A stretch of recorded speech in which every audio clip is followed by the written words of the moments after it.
Бәріңізге сәлем достар, сіздермен бірге TDJB арнасы.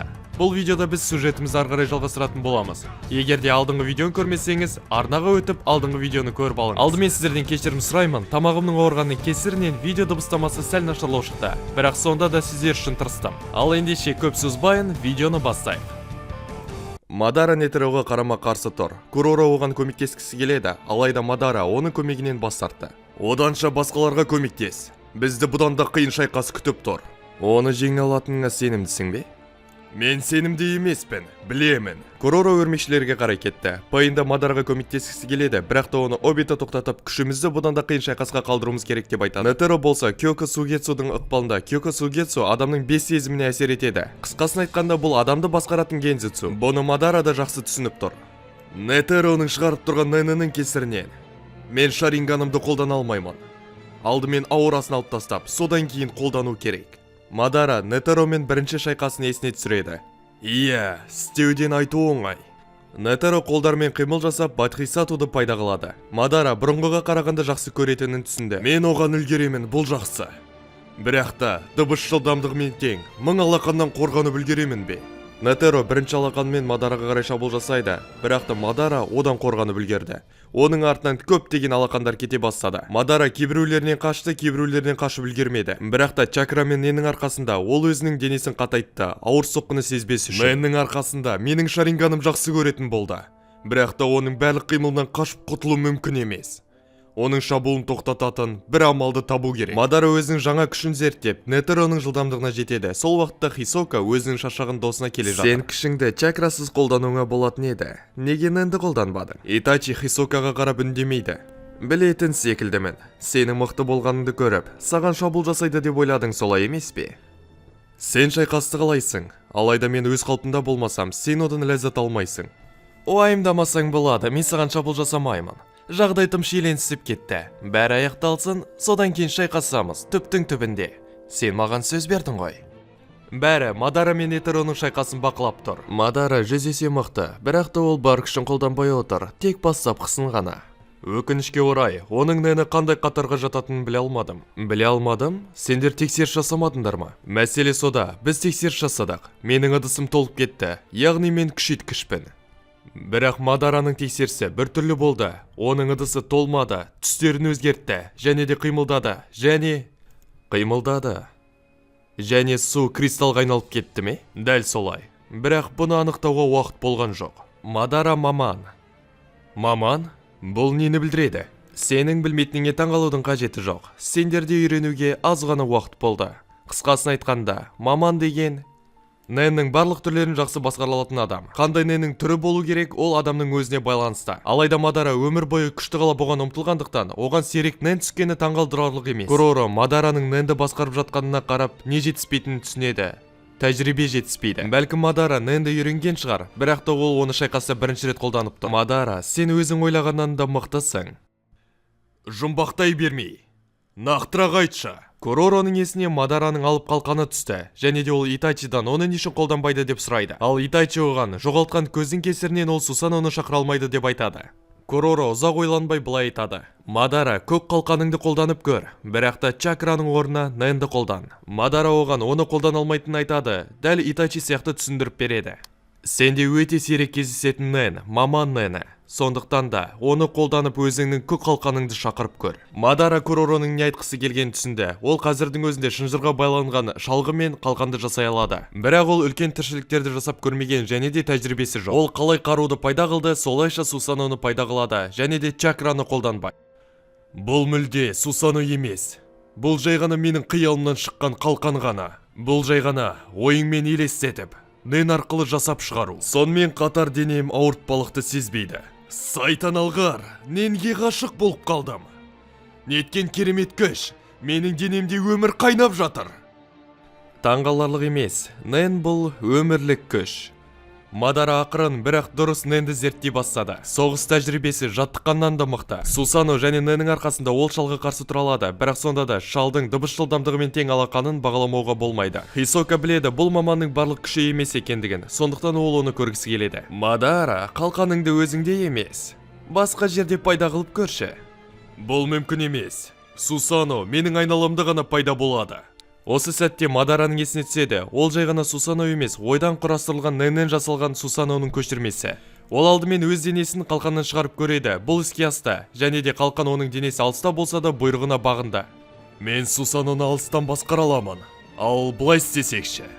Мадара өзінің Сусаносын алып тастады, қалғандары не болып жатқанын түсінбеді. Бірақ секундтар өтпей жатып, Нетероның алдынан Сусано пайда болады. Нетеро өз жылдамдығы арқылы Сусанодан қорғанып үлгерді. Бірақ та бұл шабуыл бұл үшін емес еді. Мадара алыстан Сусано шығара ала ма, соны тексеріп көрді, және де бұған оның қатты көңілі толды. Мен материализациялау, трансформациялауды, манипуляциялауды және нэнді күшейтуді барлығын бірдей қолдана аламын. Маманның күші осы екен ғой. Мадара жақын шайқасқа түсіп, Нетеромен шайқаса кетеді. Қалғандары түсінбейді. Мадара Сусаноны қолдану арқылы оны жеңіп тастауға болатын еді ғой. Бірақ Мадараның ойы басқа болды. Ол чакра және нэнді күшейту арқылы Нетероның соққыларынан мүлде қорықпады. Бұны түсініп Мадара ұзағырақ шайқасып, нэнді ары қарай жаттықтырғысы келді. Мадара жаттығу үшін одан мықты қарсылас болмайтынын біледі. Ал келесі қарсыласпен жаттығуға уақыт болмайды да. Сондықтан ол бұл мүмкіндікті жақсы пайдаланғысы келеді. Уақыт өте келе Мадара Нетероның бүкіл шабуылына ілесе алатын болды. Мадара оның барлық шабуылдарынан қашып болғаннан кейін, оған барынша жақындап, Нетероның бетінен ұрып, оны тоқтатады. Шал ары қарай кедергі етпес үшін, Мадара Шаринганын қолдану арқылы оны Кёко Сугетсудан босатады. Біздің Учиха сәл-сәл ғана шашады, ал Акацуки мен Рёдан өздерінің жарақаттарын емдеп жатыр. Келесі шайқасқа дайын болу үшін. Нетеро қалпына келу үшін Мадара оны демалуға тастап, қалғандарына оралды. Жақсы жұмыс, сен Нетероны жеңе алдың. Иә, бұл оңай болған жоқ. Мадара шайқастан сәл шаршады, және де ол нэнді барынша қолданған алғашқы шайқасы. Мадара қалғандарына қарап, олардың әлі дайын емес екенін түсінді. Олар бір-бірін қатты қинап жіберген. Ары қарай күтуге болмайды. Бізге жылжу керек. Біз істей алмаймыз. Біздің күшіміз әлі қалпына келген жоқ. Мадараның маман екені Куророның есіне түсті, және де ол Хатсуды қолдану арқылы бәрінің жазылуын тездете алады. Егер де сен барлық нэннің түрін 100% қолдана алатындай дарынды болсаң, Хатсуды қолданып бәрімізді емдеп көр. Бұл саған аса ауырлық тудыртпайды. Қане, істеп көрші. Мадара Хашираманың емдейтін әдісін есіне түсіріп, соны қайталап көрді. Мадараның қолынан келді. Әрине Хашираман күнде әсер берген жоқ, бірақ келді. Не болса да, бұл емдеуді жылдамдатуға қатты көмектесті. Емделіп болған Хидан былай айтады. Иә, денсаулығым бұқадай болып тұр. Кез келгеннің көтін айыруға дайынмын. Айтпақшы, біз ақ киімдегі адамды қалай табамыз? Бәрі бір-біріне қарап, жауабын білмейді. Сендер ақымақсыңдар ма? Жаудың қайда екенін білмей жатып, оған шабуыл жасамақшысыңдар. Осыны Хидан айтып тұр. Куроро Мадараға қарап былай айтады. Шынымды айтсам, мен сендерді басқа әлемге бара алады деп ойлап едім. Өкінішке орай, біз бұл жерге өз еркімізбен келген жоқпыз. Басқа әлемге түсуге бәлкім чакраларын көмектесетін шығар. Ондай техникалар біздің әлемімізде жоқ. Бір кезде аспан жыртыла бастайды. Не болып жатқанын ешкім түсінбей қалады. Жыртылған аспаннан екі адам шығып келеді. Телепортқа ұқсайды. Мадараның ойлағаны дұрыс. Кеңістіктен екі адам шығады. Көзін құрту керек адамдар осылар ма? Дәл солай, Айзен мырзаның тапсырмасы осы. Акацуки мен Рёданның алдына Эспаданың кейбір мүшелері тұрады. Нақтырақ айтқанда, Барага Лордын Барлан және де Улкиоро Шико. Бізге оларды іздеудің қажеті жоқ сияқты. Олар бізді өлтіру үшін келді. Айзен бізден қауіпті сезеді. Хидан алғашқы болып шабуыл жасамақшы болады, олардың күшін тексеру үшін. Қалғандар оны тоқтатпады, оның ажалсыз екенін біледі. Хидан Баргинге шабуыл жасамақшы болды, бірақ оның шалғысын бір қолмен тоқтата салды. Әрине, мен олардың ақымақ және әлсіз екенін біліп едім. Бірақ ол мен ойлағаннан да ақымақ болып шықты. Баргин Хиданның көкірегін тесіп тастайды. Екіншісі ауырсынуды сезінгенмен өлген жоқ. Ауырсынуды сезінсе де екінші рет шабуыл жасап көреді, бірақ та оның шабуылы жетістікке апарған жоқ. Маған не істей аласың? Мен ажалсызбын. Осырақ шал. Қоқыс, сен өзі ажалсыздықтың не екенін білесің бе? Баргин өзінің күшін қолданады, және де Хидан қартая бастайды. Не? Сен маған не істедің? Не болып жатыр? Есіңе сақта, балақай. Ажалсызбын дейтіннің бәрі ақымақ. Ажал тірінің бәріне келеді. Хиданның қартайғаны соншалықты, ол көз алдымызда шіріп кетті. Ол Хиданды өлтіре алды. Оған алғысымды айтуым керек.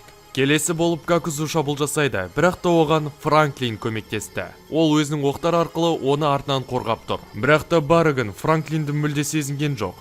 Ол оған мән бермеді де жай ғана Гакузуға қарап тұрды. Сен батылсың, әлде ақымақсың. Менің ойымша екінші нұсқа саған келетін сияқты.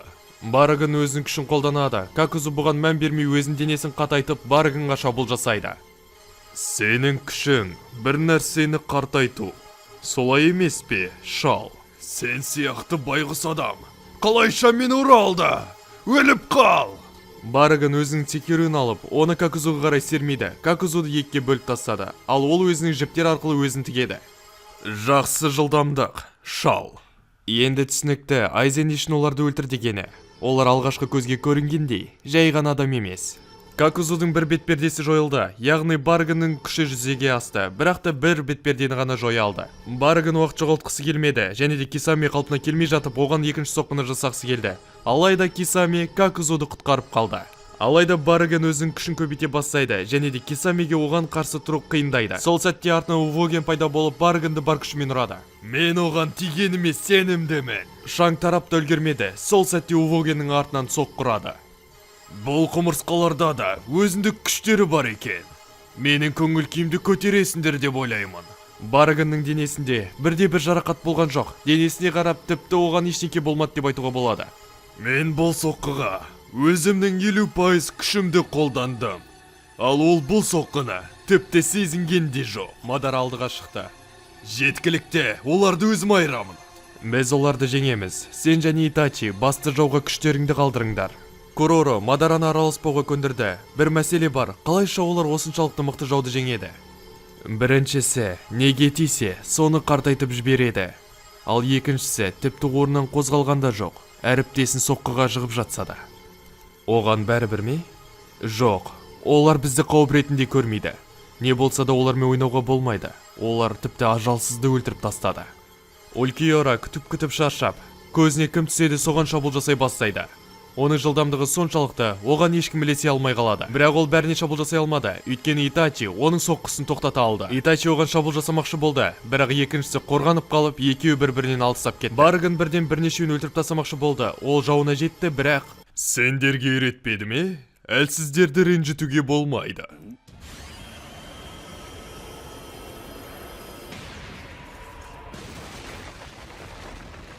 Бәрі соққы жаққа қарап оны көреді.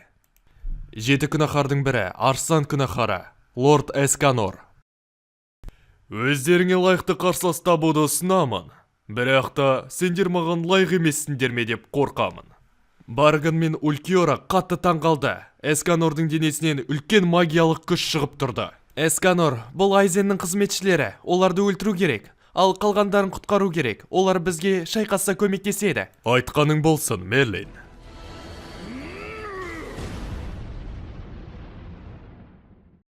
Тоқта. Бұл сюжеттің арғарай жалғасы бар. Жалғасы тезірек шығу үшін арнаға лайк басып, подписация етіп, комментарий жаза кетейік. Сіздердің әр жазған пікірлеріңізді мен қалдырмай оқимын. Тек қана оқып қоймай, келесі сюжетті шығаруға мен үлкен шабыт аламын. Және осы JB арнасының кез келген видеосын алып, әлеуметтік желілерге салсаңыз болады. Бірақ та біздің арнаны белгілеуді ұмытып кетпеңіз. Астыдағы описанияға мен өзімнің белгілейтін аккаунттарымды көрсетіп кетемін. Мен әр белгіленген видеоға кіріп, лайк басып, өзімнің комментариямды қалдыратын боламын. Және де көп қаралым жинаған видеоға мен өзімнің ақшалай сыйлықтарымды аударатын боламын. Сіздермен бірге болған әдеттегідей JB арнасы, келесі сюжетте көріскенше.